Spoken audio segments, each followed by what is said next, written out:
let's move on to example 2.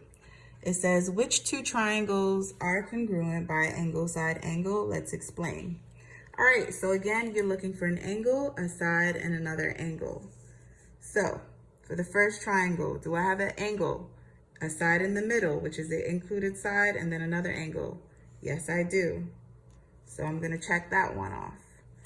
Look at the second one. Do I have an angle, a side in the middle, and then another angle? No. Well, that angle is right here. So this is angle, angle, side. So no, I can't use this one. Let's look at this one. Do I have an angle, a side in the middle, and then another angle? Yes, I do. So these are the only two that we can prove congruent by angle, side, angle. So again, you write your answer, which is triangle OGH is congruent to triangle TC. Oh, the letter got cut off. TC. Let's call that X, or you could call it whatever you want. By angle, side, angle, because I don't want to write the whole definition, or I'm just gonna put C definition of angle, side, angle. All right, in parentheses. All right. You should not do that on an exam or any quiz, but just for the sake of time and the length of this video, I'm not gonna write out this whole paragraph. You know that you should be putting this whole explanation here in this space as well. But I'll just put C definition of ASA for now. All right, so let's move on to example 3. It says, use the diagram at the right. Which of the following statements best represents the answer and justification to the question, is triangle BIF congruent to triangle UTO? And I know this is a little hard to see. So it's triangle BIF congruent to UTO, triangle UTO. And this is BIF and UTO, and there's a tick mark, 2 arc marks, 1, 2 arc marks, 1. So this is how it should look. So it's a little bit clearer. Now let's look at these two triangles. Can we prove that they are congruent by angle, side, angle, or angle, angle, side? Let's look. So this one, B and U are corresponding and congruent, right? I and T are corresponding and congruent. So they're in the same position. Now, if we are proving that these triangles are congruent, then we must, by angle, side, angle, we must have an included side in the middle. So we can't use ASA, right? We can't. So we can automatically eliminate option 1 because there's no angle, side, angle here. Now, can we use angle, angle, side? Well, let's look at it. The side, BF, right? Is it corresponding with UT or UO, sorry? No, it's not.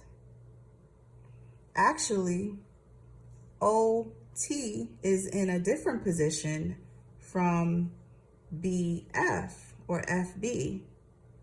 So can we use angle, angle, side here? No, because the sides are not in the same position. So we can eliminate option number C. And let's look at option D. It says no, you can't prove that the triangles are congruent because angle B and angle U are not corresponding angles. Well, B and U are corresponding angles. That's actually true. So this, we can eliminate that.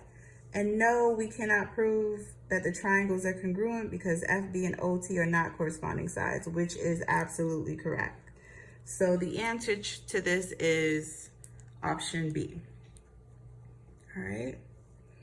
Now for the last example, it says, are triangle PAR and triangle SIR congruent? Well, PAR and SIR share this vertex R. And we know whenever two lines intersect and they create an X and they share an angle, right? These angles are vertical angles, and vertical angles are congruent. So let's look at the given information that they already gave us. Well, they gave us that angle A is corresponding and congruent to angle I. And they also gave us that side PR is congruent to side SR.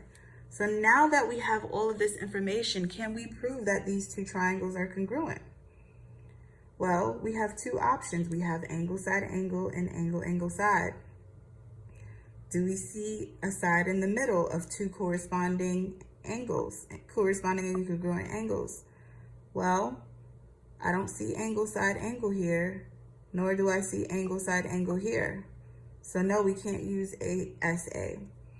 But I do see an angle, and then a side for one triangle, an angle, side for the other one. So yes, triangle PAR is congruent to triangle SIR because, or you can say by angle side angle, because two consecutive angles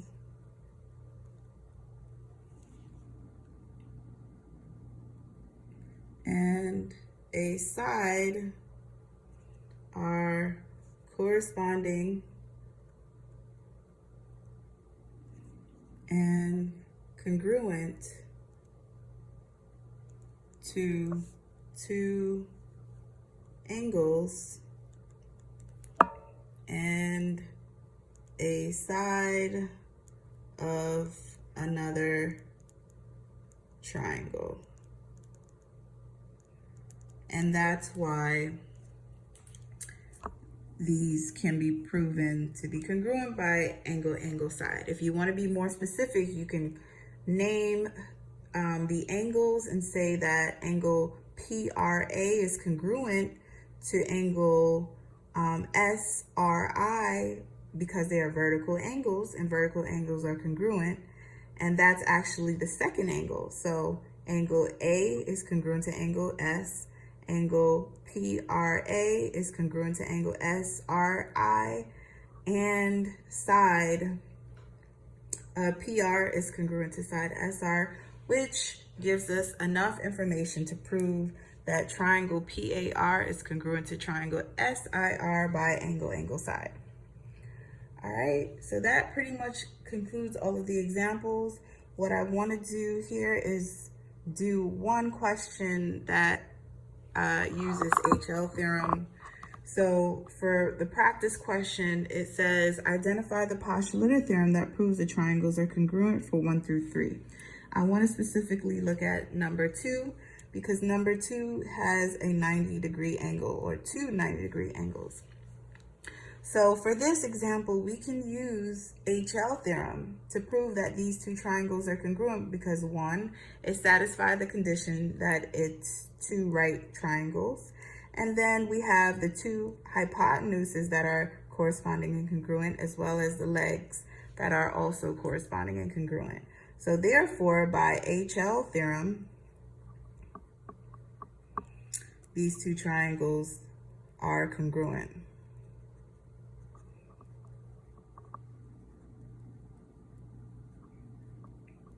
Okay, all right.